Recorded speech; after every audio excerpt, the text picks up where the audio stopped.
Baiklah, terima kasih kepada rekan kami Dede yang sudah menyampaikan presentasi sebelumnya. Kami akan melanjutkan tentang presentasi selanjutnya, yaitu dampak pandemi COVID terhadap fungsi anggaran sebagai alat politik. Seperti yang telah dijelaskan sebelumnya, bahwasanya pandemi COVID ini melanda hampir semua seluruh dunia.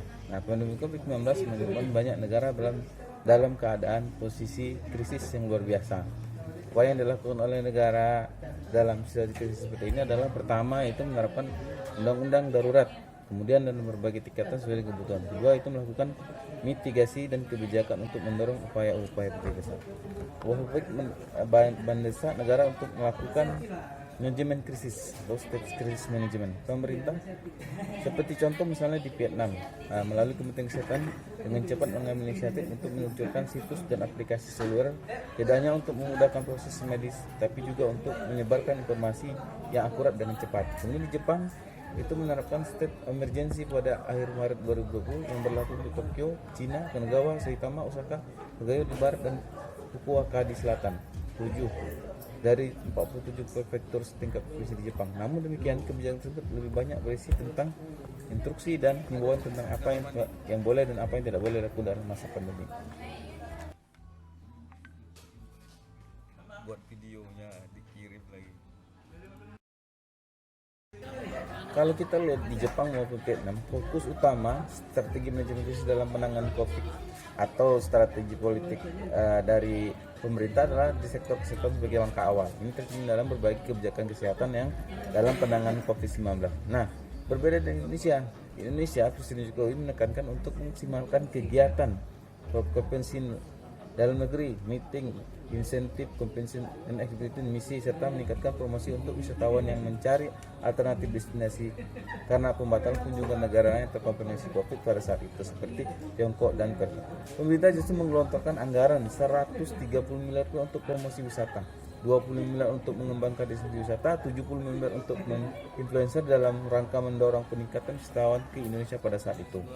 Instrumen moneter dan fiskal tersebut pada akhirnya disahkan dalam bentuk peraturan pemerintah pengganti undang-undang Perpu nomor 1 tahun 2000 tentang kebijakan keuangan negara dan stabilitas sistem keuangan untuk meningkatkan penanganan pandemi COVID-19 2019 atau dalam rangka menghadapi ancaman yang membahayakan perekonomian atau stabilitas sosial. Nah, pada ayat 1 disebutkan bahwa kebijakan bidang perpajakan, keuangan daerah, bagian pemulihan ekonomi sosial, budaya, dan penanganan pandemi COVID-19 penyelamat pandemi bukan merupakan kerugian negara. Ini cara strategi sudah dilakukan oleh pemerintah dalam penanganan COVID. Dapat dikatakan hal ini kurang efektif. Hal ini terjadi karena masih banyaknya kontroversi yang terjadi baik antara pemangku kepentingan maupun publik dalam penerapan berbagai kebijakan. Seperti contohnya kartu prakerja.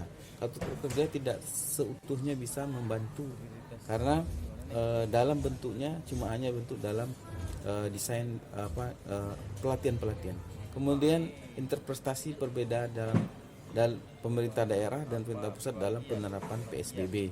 Nah, ini juga harus diperhatikan. Kemudian bantuan sosial sudah digelontorkan tapi masih dalam tahap banyak yang kurang tepat dalam sasaran. Itu kan swasta. Dari analisis kami itu beberapa strategi yang sudah dilakukan itu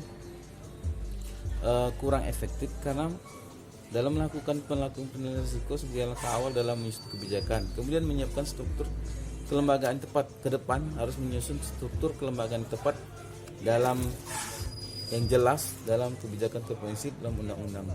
Kemudian membangun sistem deteksi krisis yang dapat dilakukan melalui berbagai sumber seperti jaringan pemantauan sistem peringatan dini, otoritas publik, media komunikasi, media sosial, dan sektor swasta. Kemudian memantau perkembangan krisis untuk memahami krisis-krisis yang terjadi dan memastikan operasional kebijakan yang terukur. Kemudian regulasi dan kebijakan dalam sistem krisis perlu dikoordinasikan, dipantau dan diadaptasi dan berkembang. Kemudian membuat standar operasional prosedur SOP dengan mengatur operasi dan mengkoordinasikan berbagai informasi protokol serta mekanisme internet, termasuk dalamnya melakukan mobilitas tanggap darurat dan jika diperlukan dalam pelaksanaan penanganan suatu wabah. Nah, kesimpulan yang dapat kita ambil adalah anggaran adalah instrumen pemerintah untuk melakukan berbagai kebijakan telah direncanakan.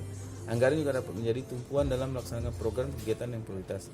Peran politik menjadi suatu signifikan dalam mengantarkan keberhasilan mencapai tujuan. Ada beberapa kendala dalam proses penganggaran yang baik karena produk dari politik anggaran sangatlah berpengaruh terhadap kemajuan dan kemandirian daerah. Maka yang harus menjadi tujuan akhir adalah meningkatkan kesejahteraan, dan faktor lain yang mempengaruhi dalam pembangunan, khususnya dalam pembangunan daerah, adalah tingkat kecerdasan dan pengelola pemerintahan pembangunan. Juga menyebut kualitas kecerdasan melahirkan kata-kata yang sukses adalah sebuah governance intelligence, sehingga tersebut menjadi menarik, dan peran politik sangat besar sekali dalam. Dan dampak dari corona ini adalah bagaimana pemerintah melakukan kebijakan-kebijakan yang untuk menjawantahkan janji-janji mereka kepada rakyat yang sudah memilih mereka. Demikian presentasi kami, dan kepada kawan-kawan yang ingin bertanya kami persilakan. Wassalamualaikum warahmatullahi wabarakatuh.